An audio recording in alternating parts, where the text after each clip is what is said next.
you are a skeptic in matters of astrology, you will probably ask for concrete proof that astrological predictions have actually been made. These old books are the proof of such predictions. In the first place, we have dear old Mother Shipton. She was not very handsome, but one of the greatest seeresses of all times.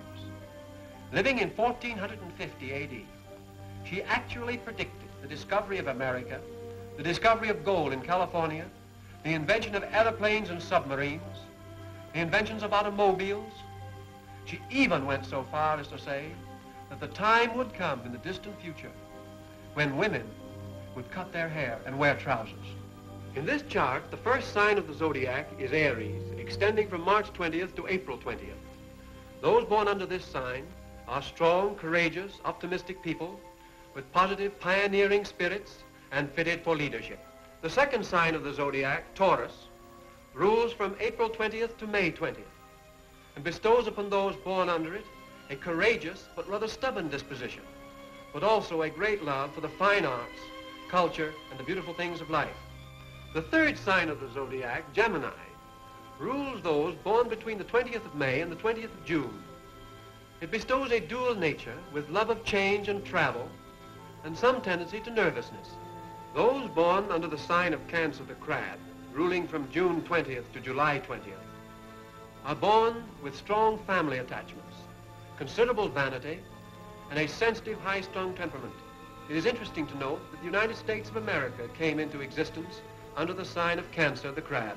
Now, the fifth sign of the zodiac, Leo, ruling from July 20th to August 20th, is the most loyal and conscientious of the zodiacal signs. It bestows upon those born under it love of leadership, loyalty to friends, high personal principles, and success in those departments of life in which they have authority over others.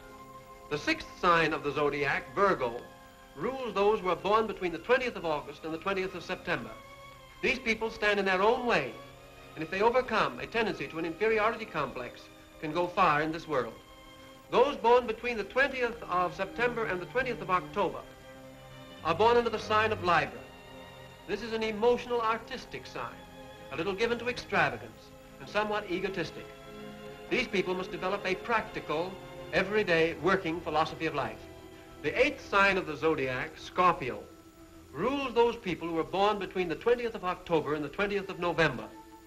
They are a hard-working, conscientious group of people, but they are often misunderstood because they lack diplomacy.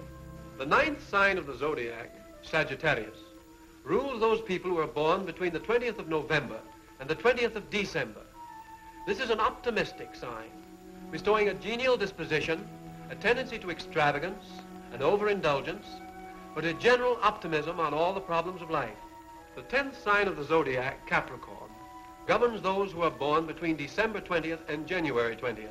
This sign bestows a grave and taciturn disposition with a considerable tendency towards self-pity. And in order to be happy, the Capricorn person must cultivate a genuine friendliness of nature. The 11th sign of the zodiac is Aquarius, governing those people who are born between the 20th of January and the 20th of February. People born under it are rather inconsistent in their ideas, but they contribute definitely to progress.